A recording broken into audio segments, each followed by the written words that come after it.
ஹாய்ங்க. Mutton biryani பண்ணலாமா? அதுவும் சீரக சம்பா ரைஸில். எவ்வளோ நாள் தாங்க பாஸ்மதி ரைஸ் சாப்பிடுவீங்க? உங்களுக்கு போர் அடிக்கலையா?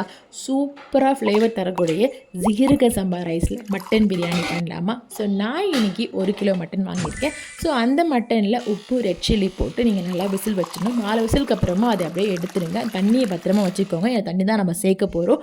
அந்த ஸ்டாக் தான் பயங்கர டேஸ்ட்டு கொடுக்கும்.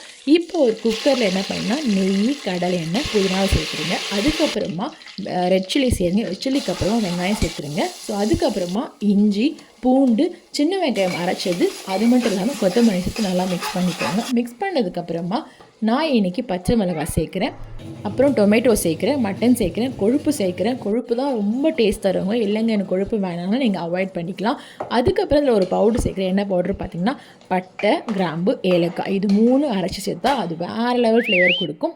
அதுக்கப்புறமா நீங்கள் இதில் ஒரு லெமனை பிழிஞ்சு விட்டுட்டு தண்ணி, ரைஸ் போட்டுட்டிங்கன்னா சூப்பரான சீரக சம்பா பிரியாணி ரெடி. அல்டிமேட்டாக இருக்கும். ட்ரை பண்ணுங்கள்.